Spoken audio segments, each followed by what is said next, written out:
Parler de la Srimad Bhagavad Gita.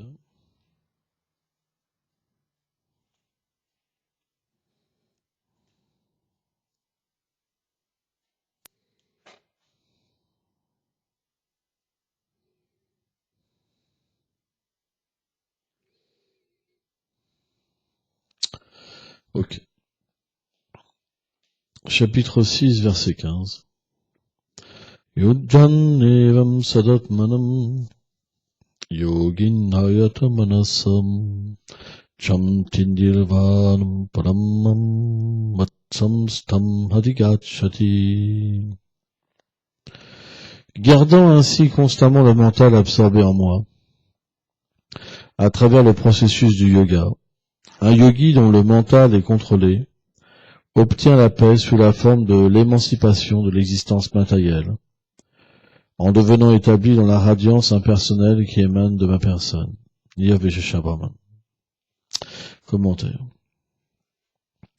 Selon Srila Vishvacharya Thakur, le Seigneur suprême explique dans ce verset qu'un yogi qui a transcendé toute pensée matérielle en vue d'exploiter les objets d'essence, qui a le contrôle de son mental et l'absorbe en Krishna par la pratique du Jnana Yoga et du Dhyana Yoga, peut atteindre le Nirvana, donc la libération impersonnelle. Donc le Jnana Yoga, c'est une conception de comprendre la vérité un peu par soi-même, par la connaissance. C'est pour ça que ce genre de processus ne permet pas de véritablement comprendre le Seigneur suprême. Donc pour ça, les yogis qui sont dans ce principe de yoga comprennent la vérité comme impersonnelle, parce que le Seigneur ne se révèle pas de cette manière-là. De la même manière, le Dhyana Yoga, c'est le principe de la méditation. Dhyana, c'est la méditation. Mais cette méditation, quand elle est dépourvue de véritable dévotion envers le Seigneur suprême, elle mène pas à attirer le Seigneur. Elle mène à... Finalement, pourquoi les gens acceptent un processus, c'est pour se délivrer de quelque chose, parce qu'il leur manque quelque chose, mais c'est pour eux. Donc, le Gyan et le Dhyana Yoga, à ce niveau d'existence, c'est pour des gens qui veulent sortir du monde matériel, car le monde matériel, c'est un océan de souffrance. Et automatiquement, quand l'être vivant devient un peu influencé par la vertu, par la pratique du yoga, et puis qu'il peut comprendre qu'il est différent du corps quand il est établi dans la vertu, alors automatiquement, sa première conception, c'est qu'il veut sortir de ce cycle des morts et des renaissances. Il y a beaucoup de voies comme ça, le bouddhisme par exemple, les impersonnalistes.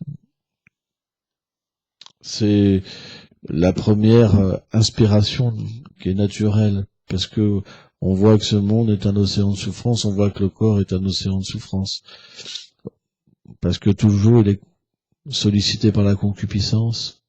Quand on est situé dans la vertu, comment dire, de la même manière que on est attiré par la vie sexuelle quand on est dans la passion et l'ignorance, quand on est plus influencé par la vertu, on devient attiré par le fait de se libérer de ça, justement.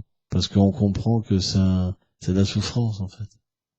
Kama, la concupiscence, c'est un feu qui nous fait agir comme des esclaves, en fait. Quand le désir sexuel vient, on répond à ce désir sexuel. Quand la colère vient, on répond à cette colère. Quand l'envie vient, on répond à cette envie. Quand cette folie vient, on perd toute notion de la vérité de l'âme.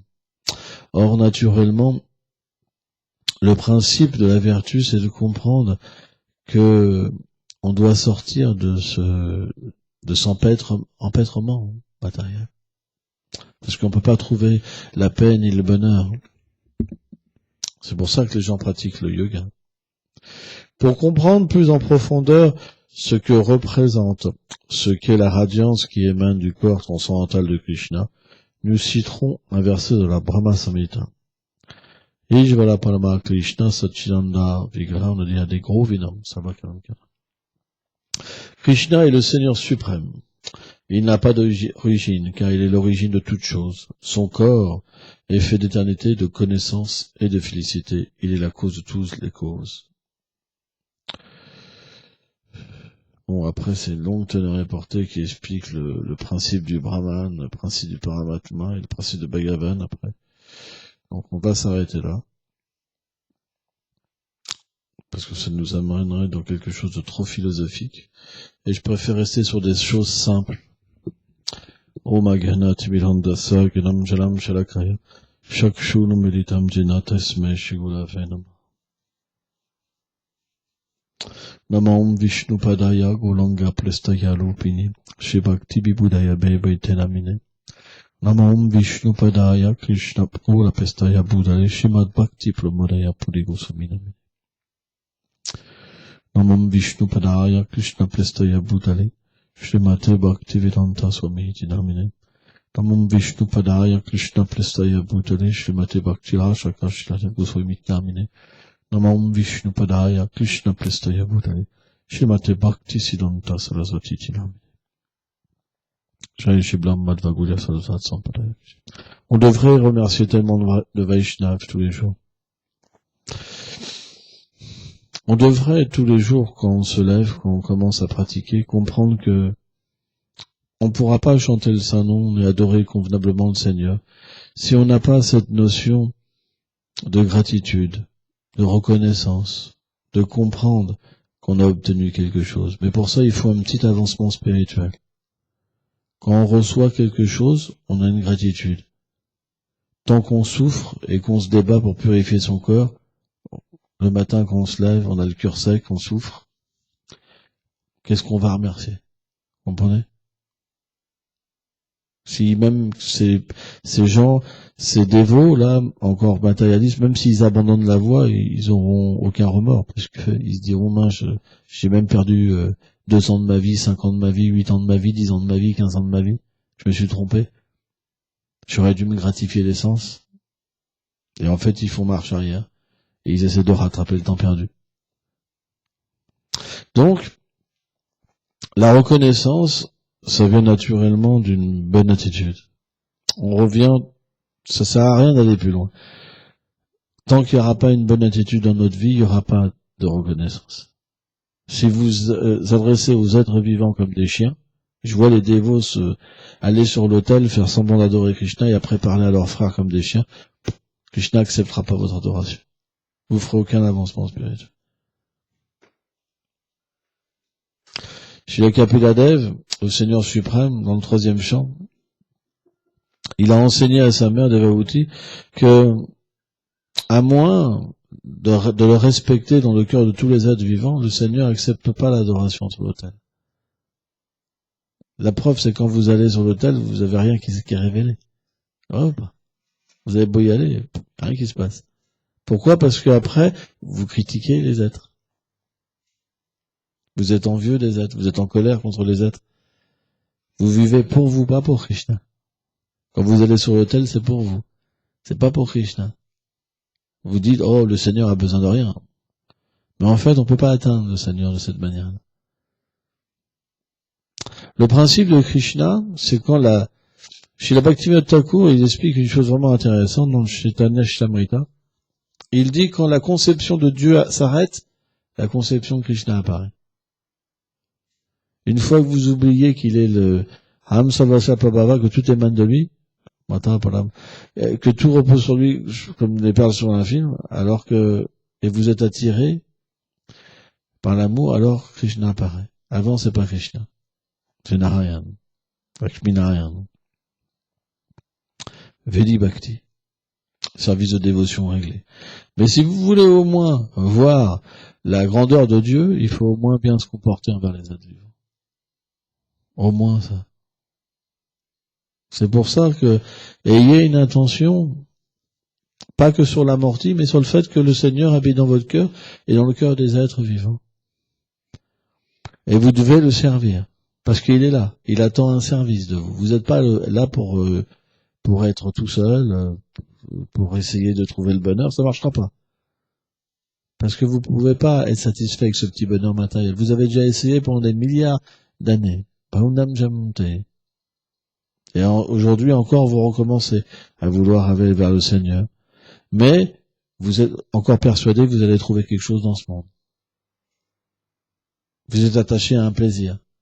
C'est pour ça que vous ne pouvez pas vous adresser au Seigneur suprême.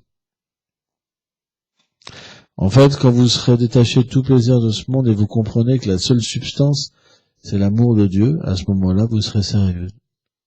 Parce que vous voudrez obtenir ce bien le plus précieux, préma.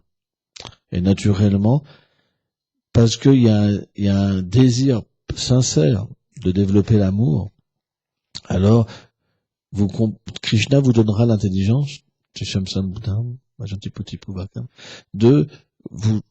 de comprendre qu'ils font le bon respect, parce qu'il est dans toute chose.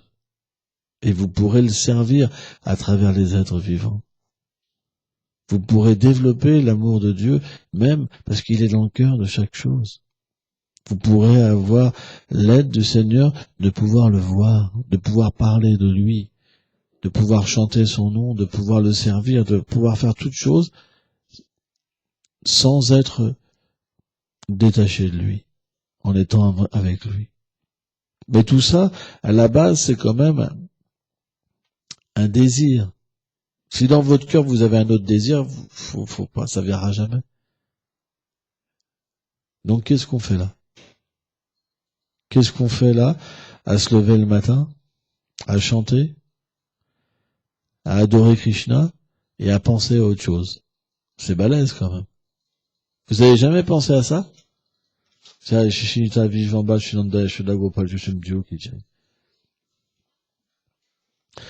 jamais pensé à ça? Tous les jours, vous faites la même chose, mais vous pensez à autre chose. C'est balèze, quoi.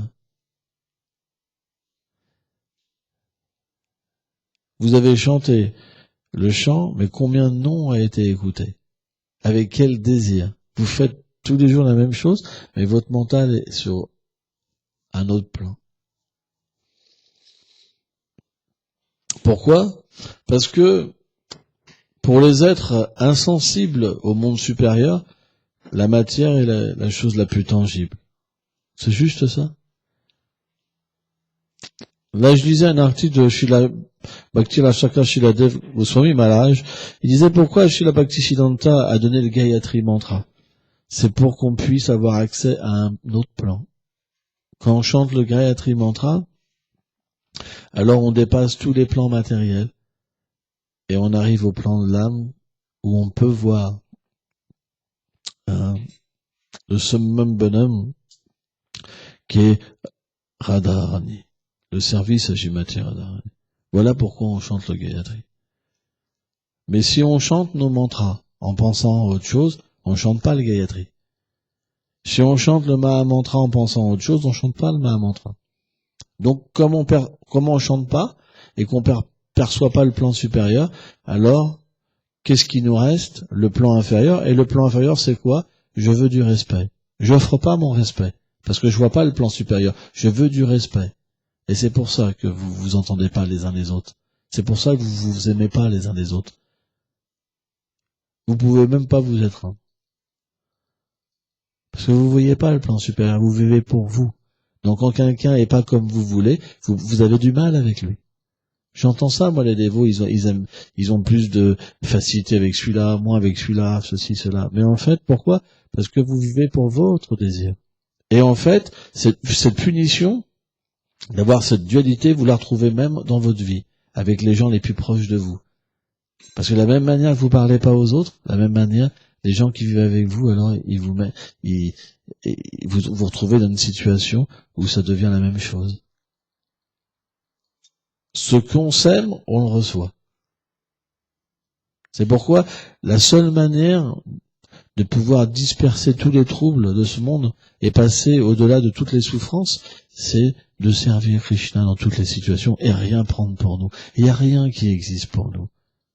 Il n'y a qu'un monde supérieur. Le monde inférieur, ça veut dire c'est pour nous. Le monde supérieur, ça veut dire c'est pour lui. Si vous êtes dans le monde inférieur, vous verrez que vous allez souffrir dans votre vie. Au milieu de votre foyer, il y aura un feu où vous souffrirez tout le temps. Mais si vous vous mettez à aimer pour Krishna, alors tout sera réglé, l'harmonie viendra. Krishna viendra vous aider. Parce qu'en proportion qu'on s'abandonne à lui, ça ne peut pas orienter, en proportion Krishna nous aide. C'est ça le secret. C'est une expérience, pas pour les néophytes, parce qu'un néophyte, il se dit, je vais essayer. Si ça marche pas, j'arrête. Ça peut pas être pour un néophyte, cette expérience. C'est fait pour quelqu'un qui véritablement a compris la leçon du monde matériel. Il a compris que ça n'avait pas de substance. À moins d'avoir réalisé que ce monde n'a pas de substance, c'est comme un mirage qui disparaît à chaque instant. Parce que ce corps, de toute façon, va mourir. C'est juste question de temps, encore une fois et encore une autre fois. Donc pourquoi ne pas être sérieux? C'est dingue, quoi. On va mourir, c'est juste question de temps. C'est juste question de temps. Les gens, ils se font des liftings, ils essayent c'est complètement idiot d'inventer des pilules pour durer. De toute façon, quoi qu'il arrive, il faudra quitter ce corps. On peut pas atteindre l'éternité avec ce corps, c'est pas possible. C'est juste une illusion. Il y aura toujours quelque chose pour nous enlever. Mais par contre, si on accepte le bon respect et qu'on sert le Seigneur suprême véritablement,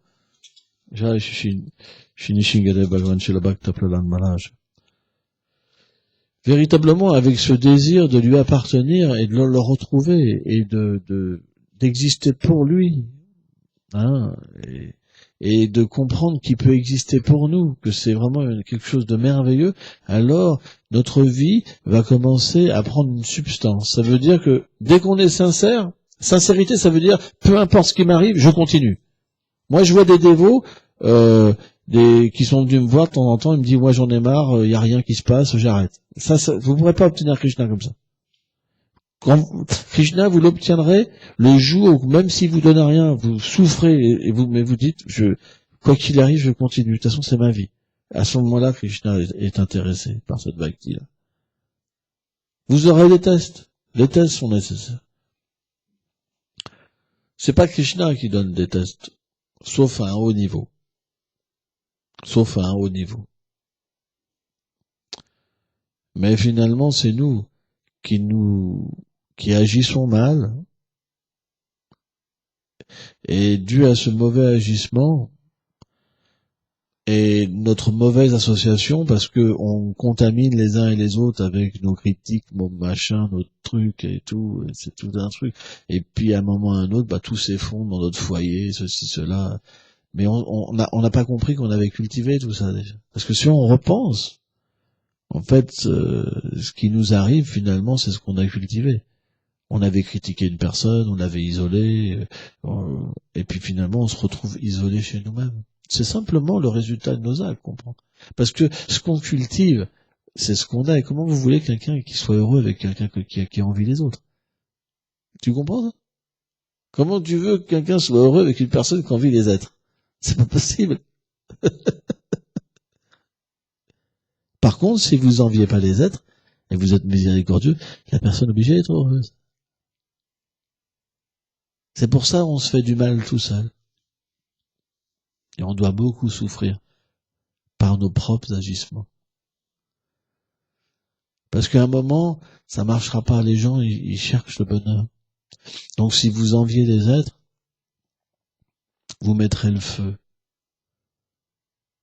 D'ailleurs, dans le Srimad Bhagavatam, la narta qui symbolise la Sura qui est sous la forme du feu, c'est Vyomasura, c'est ça? Sous la forme du feu. Et il symbolise justement la critique. Si on a cette tendance à critiquer, on doit méditer sur ce divertissement. Donc Krishna, il avale le feu, en fait, pour que ça sorte de nous. C'est la politique, en fait. La politique, ça met le feu partout. C'est terrible. Ou comme Putana. Putana, ce fait de se déguiser en bon dévot et à l'intérieur on vient pour tuer la foi des êtres. Moi j'ai rencontré beaucoup de dévots qui avaient cette anartha-là, Putana. Oh là là. Ils viennent vous voir et puis après ils vous parlent de votre mode spirituel. Ça c'est vraiment Putana. Puis après ils sont déguisés, donc ils voient même pas, c'est même pas déguisé. Ils incarnent tellement le rôle de Putana qu'ils voient même pas ce qu'ils font. Ils pensent qu'ils font du bien alors qu'ils détruisent la foi des autres. C'est horrible comme mentalité. C'est horrible. C'est pour ça, on ne pourra pas voir la vérité avec ces mentalités. Donc, dans l'âge de Cali, c'est difficile de critiquer. Mais dans l'âge de Cali, c'est difficile d'arrêter de critiquer. Parce que c'est l'âge de querelle et d'hypocrisie. Donc, mais on peut cultiver le désir de progresser. Et Krishna nous aidera. C'est pour ça que la prière, le service, l'abandon peut nous permettre de dépasser les obstacles. Parce que si Krishna nous aide, naturellement, on pourra. Sans ça, c'est pas possible. Parce que l'influence de l'âge de Kali, sans ça, ça va nous influencer à critiquer. Mais si on est véritablement sincère et qu'on comprend que c'est un problème grave qu'il faut éliminer, alors on va commencer à le désirer. Alors le désirer, c'est pas que ça s'arrête tout de suite, parce que naturellement on chute, mais au fur et à mesure qu'on chute, on sera dégoûté de notre comportement. Et on verra finalement que à chaque fois qu'on chute et qu'il y a des gens qu'on fout en nous, ils sont emportés avec. Et on sera vraiment, peiné, vraiment peiné. On sera dit mais je suis horrible, je suis cruel, c'est horrible ce que je fais. On verra, petit à petit par la miséricorde de Krishna, on verra cette chose ignoble qui est en nous, qui est la critique, la duplicité, toutes ces choses horribles qui pourrit le monde. Et on comprendra que véritablement c'est horrible ce qui se passe en moi. Et il y aura cette pleurs, ce repentir. Alors on tombera, mais plus ça viendra, et plus on aura un désir et une compréhension que seul on ne pourra pas y arriver. Et c'est ce dynamisme qui va faire véritablement, que à un moment on va chercher le refuge constant. Et le Seigneur, il enseigne dans la Dipurana que il aime qu'on prenne refuge dans ce dévot. C'est pour ça que le principe du dévot viendra dans notre cœur, le principe du souvenir du dévot viendra dans notre cœur, le principe de passer par la miséricorde d'un dévot viendra dans notre cœur, parce que ça plaira à Krishna. On sera obligé un jour d'accepter un processus authentique, une démarche authentique dans notre cœur, et à ce moment-là, il y aura naturellement, quand on parle d'authenticité, il y aura une vision du monde supérieur. Et quand cette vision se manifestera dans notre cœur, dans nos yeux, dans nos sens, alors il y aura un respect qui va venir. Ça veut dire qu'on aura pu le cultiver, il sera présent comme une réalisation d'une supériorité dans notre vie, et dans un sentiment d'infériorité, et l'humilité apparaîtra, la vraie humilité apparaîtra. À partir de là, l'environnement le verra comme divin. Et on apprendra de tous les êtres. Mais si vous voulez pas ça c'est le minimum. C'est même pas la Krishna Bhakti encore. Si vous voulez pas ça, et vous voulez continuer à rester dans ce niveau bas, où vous êtes envieux, où vous pensez que vous êtes super, que vous faites la tête parce qu'on vous a pas appelé ou ceci, cela, vous pourrez pas retourner à Krishna dans cette vie. Il faudra revenir. Il faut pas vous faire d'illusions. Et moi je dis c'est dommage de gâcher un temps si précieux pour des choses mauvaises, pour des choses qui nous détruisent, pour des choses qui sont pas bonnes. C'est pour ça qu'on doit se mettre en marche vers la bonne attitude, le bon respect. C'est vraiment important. Par exemple, on parlait dans le verset de la Bhagavad Gita que les yogis, ils veulent se libérer parce qu'ils ont conscience de ça. Donc même les yogis, ils se mettent en marche d'accepter les bonnes qualités comme la non-violence, la tolérance, le contrôle des sens, etc., etc., les principes du yoga, la méditation. l'austérité, etc. À moins qu'on rééduque notre vie par un principe de l'action, hein, les services de dévotion réglés, on ne pourra pas, comment dire, progresser. Mais si on veut progresser, il faut le bon respect. Parce que sans bon respect, notre activité, elle portera pas les fruits parce qu'on offensera les êtres vivants. C'est pas à nous de juger. Si quelqu'un fait quelque chose de mal, c'est à Dieu de le juger, c'est pas à nous. Pourquoi on le juge? C'est parce qu'on se prend pour Dieu. Pourquoi on juge? Parce qu'on veut se mettre supérieur aux autres. On veut avoir une position. Tous les gens qui critiquent, c'est juste parce qu'ils sont dans une recherche de position. C'est la vérité. C'est pour ça qu'on devrait plutôt enseigner que d'arrêter de critiquer et plutôt se centrer sur nous-mêmes, sur nos problèmes.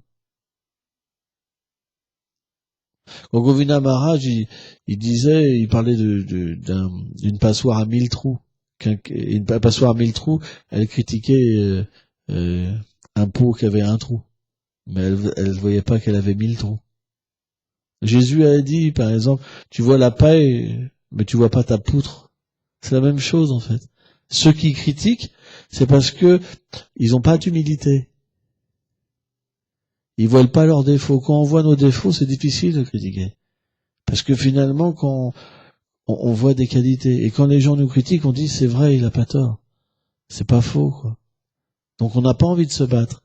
Mais quand on se bat, c'est parce qu'on est orgueilleux qu'on voit pas nos problèmes à l'intérieur de nous. C'est scientifique. On n'est pas des sauveurs, on n'est pas des juges. Le Seigneur est là pour ça. On doit plutôt travailler à aller vers un monde meilleur pour que les gens puissent progresser et arrêter de se dire oh lui il fait pas comme nous, il est différent, regarde il a dévié. Non, c'est pas notre business. Voilà. Lui il vit comme ça parce qu'il a le pouvoir de le faire. Ce Krishna le fait. Toi si tu faisais comme ça tu tomberais peut-être. C'est pas parce que tu pourrais pas le faire qu'il faut critiquer par exemple. Vous comprenez?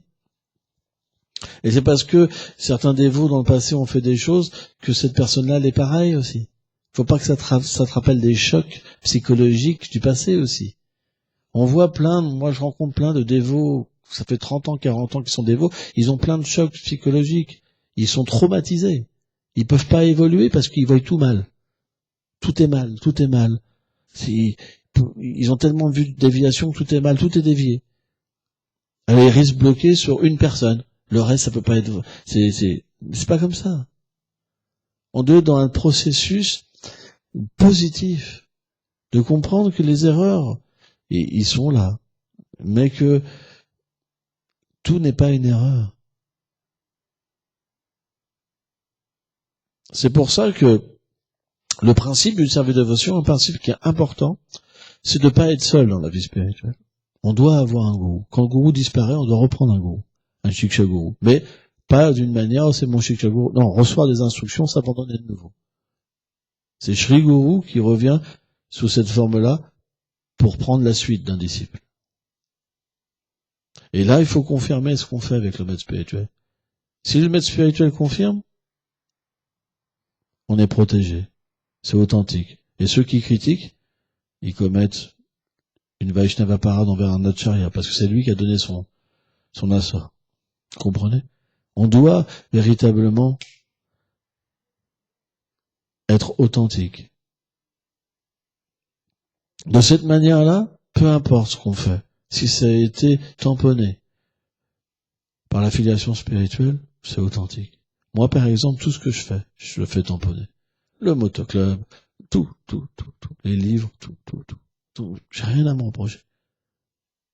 Les gens qui me critiquent, c'est leur problème. Moi, je suis mon maître spirituel. Srila Bhakti Buddha Bhajan Goswami Maharaj. Srila Bhakti Pramod Puri Goswami Maharaj. C'est pour ça que on doit faire vraiment attention.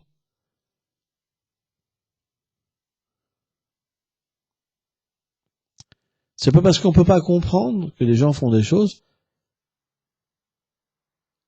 on peut pas tout comprendre. Ce mouvement de Chaitanya Mahaprabhu, c'est un mouvement de révolution. Quand Bhaktisiddhanta, il a pris une voiture, il s'est fait critiquer. Quand il a mis des chaussures en cuir, il s'est fait critiquer. Bhaktivedanta Swami Prabhupada, il y avait des chaussures en cuir aussi. Moi, j'ai vu qu'il y avait des chaussures en cuir aussi. J'ai vu les chaussures. Il y avait des chaussures en tissu et des chaussures en cuir aussi. Vous comprenez? Voilà. Les sannyasis mettaient pas de chaussures. Donc il y a une révolution. On doit absolument aller dans toutes les voies. C'est le mouvement de Mahaprabhu. C'est le mouvement de miséricorde. On n'est pas des gens qui sont juste des moines. Vous comprenez? Juste attachés à un habit. Non. Notre mouvement, il doit s'adapter à toutes les situations. On n'a pas le choix. Il faudra. On n'a pas le choix. Parce que sans ça, on sera une minorité. Tant qu'on sera trop conservateur, on sera une minorité. Mais être, comment dire, des dévots ouverts d'esprit, ça ne veut pas dire qu'on pratique pas. Au contraire. Parce que engager les choses pour Krishna, ça veut dire qu'il y a une pratique puissante. Parce qu'on doit rien prendre pour nous. On doit pouvoir prendre une moto, une voiture, sans être attaché. En considérant, c'est l'objet du Seigneur. Vous comprenez? Si on n'est pas capable de faire ça, c'est qu'on a vraiment un problème. Et si on a ce problème-là, comment on va attirer les gens? Les gens sont des matérialistes. Les gens ont besoin de plaisir, les gens ont besoin de musique, ont besoin de danse, ont besoin de ceci, ont besoin de cela. Et vous allez les faire arrêter du jour au lendemain, comme ça vous allez toucher combien de personnes? 1000, 2000? C'est des milliards de gens qu'il faut sauver. Donc les gens, c'est pas adapté. La situation n'est pas adaptée. On doit aller vers une révolution. Mais cette révolution, elle doit déjà commencer dans notre cœur. Et naturellement, Krishna inspirera des dévots à aller vers cette révolution. Et les vieux schnocks, ceux qui peuvent pas comprendre, parce qu'ils n'ont pas d'avancement spirituel, parce qu'ils n'ont pas de vision spirituelle, parce qu'ils sont attachés juste à des règles, alors eux, ils critiqueront. C'est normal. Jésus, par exemple, si on prend l'histoire de Jésus, il a dit la même chose. Ils pouvaient pas comprendre. Parce qu'ils étaient juste attachés c'est pas, le livre, il vit plus. Ils sont juste attachés, matériellement, à voir des lignes. Mais ils peuvent pas les comprendre, ils peuvent pas les vivre. Parce que Krishna réciproque pas, parce qu'il critique, parce que la bonne attitude n'est pas là. Donc, le point, c'est que on doit avoir le bon respect, bien sûr, mais on doit aller de l'avant aussi.